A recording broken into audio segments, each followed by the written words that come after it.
Avant la vidéo Affaire Aliko Dangote et la mafia économique black, je vous donne les clés pour reconnaître ces Africains ou ces Afrodescendants qui détestent leur négritude ou africanité. Après cette vidéo, nous parlons du comment, ensemble, on peut faire beaucoup plus d'argent. Choisissez ce que vous regardez. Blaf, bonjour, Africains, Africaines, Afrodescendants, Afrodescendantes, je vous salue, j'espère que vous allez bien. Nous continuons nos discussions économiques. Alors, comme vous le savez, je ne suis pas économiste, absolument pas, mais j'ai beaucoup lu et je voudrais qu'on en parle. Dans un certain nombre de vidéos, si vous écoutez, si vous êtes sur cette chaîne, si vous parcourez les vidéos sur cette chaîne, vous allez voir que les premières vidéos, les 50 premières vidéos, les 100 premières vidéos, je parle beaucoup du comportement d'une catégorie d'afrodescendants que nous avons parmi nous. Des gens qui n'aiment pas leur race, qui n'aiment pas leur négritude, mais qui prétendent l'inverse. Ce sont des gens, comme je l'ai dit dans toutes ces vidéos, je vais faire court, ce sont des gens qui écoutent nos musiques, qui cuisinent nos plats, ce sont des afrodescendants comme nous, Afrique, Caraïbes, etc. Et quand on les regarde, on a l'impression qu'ils font partie de nos communautés, etc., alors que c'est absolument pas le cas. Comme je l'ai dit dans ces vidéos, ça a une répercussion sur notre poids économique. Parce que ces personnes, dans notre quotidien, elles se donnent un style, un genre, elles se donnent une image de personnes qui, économiquement, sont au top. Belle voiture, grosse maison, bon boulot, blablabla, ils parlent fort, à les écouter, ils connaissent du monde, ils sont connectés, ils sont pratiquement des New-Yorkais parisiens. Alors c'est cliché ce que je dis, mais c'est l'image qu'ils veulent se donner, etc. etc. Cette attitude-là de montrer qu'on a réussi, de montrer qu'on est bien, de montrer qu'on a, la grande maison, de montrer qu'on a un poste de cadre, par exemple, de montrer que, en réalité, c'est pour cacher un vide. Pour cacher un vide. Je vais vous passer une petite intervention. Alors, j'ai plus la vidéo, j'ai perdu la vidéo, en fait. Donc, je ne pourrais plus vous dire le titre. Mais écoutez bien ce que cet homme dit à propos, c'est un sujet un peu différent, mais qui rejoint ce que je dis. Donc, il parle des femmes qui se tatouent le corps. Écoutez bien les explications qu'il donne sur ces gens qui en font trop, finalement. Écoutez bien. Je vais encore me faire tatouer. Les tatouages sont un signe de compensation. Plus vous êtes vide à l'intérieur, plus vous allez chercher à compenser avec des choses extérieures. Plus vous allez chercher à vous orner, à avoir des ornements. Ça peut être tout et n'importe quoi. Des tatouages, des piercings, ça peut aussi être des biens matériels. Les gens qui cherchent à compenser, ils peuvent essayer de le faire avec des grosses voitures, par exemple. Lorsqu'on n'est pas très consistant, lorsqu'on sent du vide en nous, on va essayer de le compenser avec des choses extérieures. Et bien sûr, ça ne marche pas, ça ne fonctionne pas, donc il y aura surenchère. Voilà, vous avez entendu tous ces gens qui essaient de montrer essaient d'avoir des voitures et des trucs et des machins, se montrer que, etc.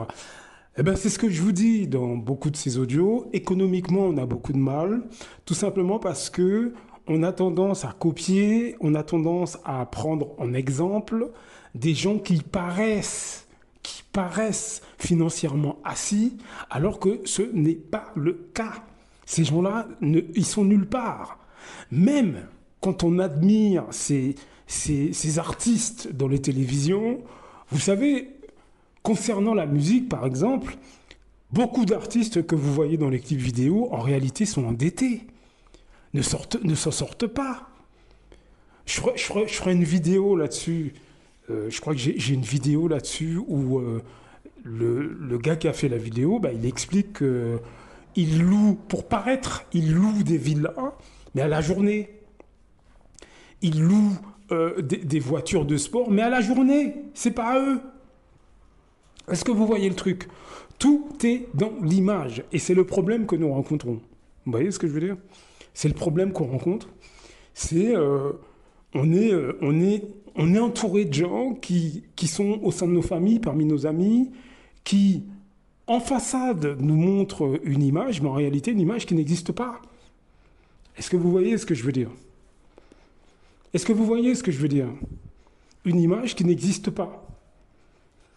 Donc, faites attention en matière de poids économique, il faut qu'on soit objectif. Nous avons du mal économiquement tout simplement parce que nous sommes coincés dans des petits boulots au SMIG, on ne se dirige pas vers l'entrepreneuriat, on ne se dirige pas vers l'investissement, on est plus dans le paraître. On est plus dans « je me montre aux autres ». On est plus dans « je me valorise par rapport à ce que je possède ». Voiture, montre, téléphone, on consomme du voyage, on consomme des croisières, on consomme de l'immobilier, mais pour habiter dedans, on achète de grands appartements, on achète de belles maisons, mais on habite dedans. C'est pas destiné à la location. Est-ce que vous voyez ce que je veux dire?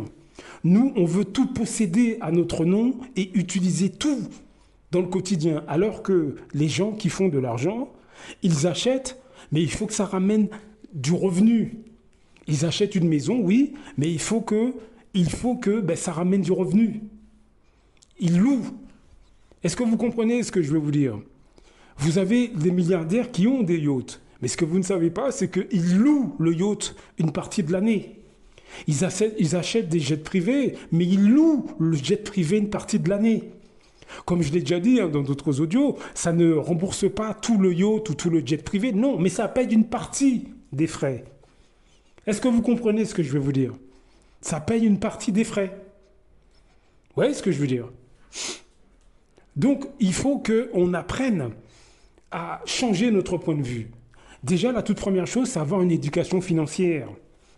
On doit se former sur ces questions-là. On doit commencer à lire des livres sur ces questions-là. J'en ai déjà parlé. Père riche, Père pauvre, de Robert Kiyosaki, par exemple. Mais il y a aussi des documentaires que vous pouvez regarder sur YouTube. Sur comment on fait l'argent. Les crises financières, qu'est-ce que c'est? Est-ce que vous voyez ce que je veux dire? Il faut qu'on apprenne à se former sur ces questions-là. Il faut qu'on apprenne à... Comment dirais-je? Il faut qu'on apprenne, si vous voulez, à matérialiser déjà dans notre tête ce qu'est l'argent. La dette, c'est quoi? C'est quoi une dette? Est-ce que vous voyez ce que je veux dire? Quand vous contractez, par exemple, un prêt à la banque, mais quand vous décortiquez, c'est quoi le truc?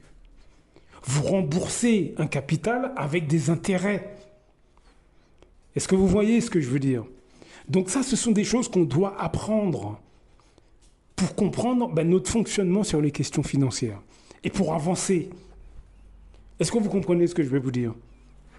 Donc, il faut qu'on observe de très près ces afrodescendants. Et pourquoi je parle des afrodescendants? C'est parce qu'il y a une catégorie de gens que vous connaissez bien, qui sont parmi vos familles, vos amis, vos voisins, vos collègues. Quand on les regarde, belle voiture, comme je l'ai dit, belle maison. Mais ce qu'il y a derrière, ils ne vous le disent pas. Ils ne vous disent pas qu'ils sont écrasés par les dettes. Ils ne vous disent pas qu'ils arrivent à peine à rembourser les mensualités de leurs prêts. Est-ce que vous comprenez ce que je vais vous dire? Ils ne vous disent pas. Ils ne vous disent pas que, en fait, l'assurance de la voiture, ils arrivent à peine à la payer. L'essence, ils arrivent à peine à payer. L'appartement qu'ils ont acheté, là, où ils font sur le balcon, ils font des grillades, etc., ils arrivent à peine finalement à payer le loyer. Est-ce que vous comprenez? Est-ce que vous comprenez ce que je vais vous dire? Donc, il faut que sur ces questions-là, on mène une réflexion et surtout qu'on soit dans l'action. Vous pouvez, nous pouvons, parce que moi aussi je suis concerné, comme je vous dis, moi je ne suis pas millionnaire, j'apprends toutes ces choses et j'apprends à les mettre en pratique, comme vous. Je suis au même stade que vous. Mais il faut qu'on apprenne à, par exemple, monter un site web, faire de l'argent avec. Si à votre boulot, essayez de monter en grade, toucher un peu plus d'argent. Ou bien gardez votre boulot, commencez un petit business à côté. Est-ce que vous comprenez ce que je veux dire? Vous pouvez vendre un certain nombre de choses, par exemple sur Amazon, essayer de monter un site qui vend même des produits digitaux, des livres, des vidéos, pourquoi pas? Est-ce que vous comprenez? Peut-être que vous avez un talent que vous pouvez utiliser. Par exemple, de la correction de documents, j'ai une amie qui fait ça. Par exemple. Est-ce que vous voyez ce que je veux dire? Donc il faut qu'on change notre point de vue, il faut qu'on change notre manière d'aborder les choses, il faut qu'on soit plus courageux. Vous voyez ce que je veux dire? C'est sinon on n'y arrivera pas. Sinon on n'y arrivera vraiment pas. C'est vraiment important. Parce que les questions de fond, beaucoup d'afro-descendants ne veulent pas qu'on aborde les questions de fond. Vous remarquerez que lorsque vous voulez aborder les questions de fond, vous avez une catégorie d'afro-descendants. Cette catégorie, je la décris dans tous ces audios, qui, eux, veulent qu'on soit en permanence dans la rigolade, le manger, le danser, le boire. En permanence. En permanence. On ne peut pas du tout à un moment donné, se poser et parler des problèmes de fond avec eux. On ne peut pas. Et ils sont sur toute l'échelle sociale, hein. Qu'ils soient ingénieurs, qu'ils soient ouvriers, cette catégorie de personnes, bon, c'est pas tout le monde, ce n'est qu'une catégorie, mais elle cause beaucoup de dégâts, et notamment sur les questions économiques. On peut pas avec eux, on ne peut pas aborder des questions vraiment de fond sur ce que je développe dans tous ces audios, notre argent, notre niveau d'argent, les actions économiques qu'on fait dans nos communautés, dans nos pays, etc. On ne peut pas parler de ça avec eux. On ne peut pas. Donc changez ça et concentrez-vous sur votre poids économique. Qu'est-ce que vous pouvez faire pour le développer? Soyez dans l'action. Blaf, à très bientôt. Beaucoup d'Africains se lèvent contre des autres Africains. C'est généralement à travers la corruption. L'Europe, l'Occident le sait. La meilleure façon de faire tomber un Africain qui se lève pour les intérêts des Africains, il faut aller corrompre ses amis ou ses compatriotes. C'est comme c'est toujours à cause de l'argent. Celui qui a fait tomber son car, elle a fait beaucoup. C'est parce qu'il voulait être son car à la place de son car.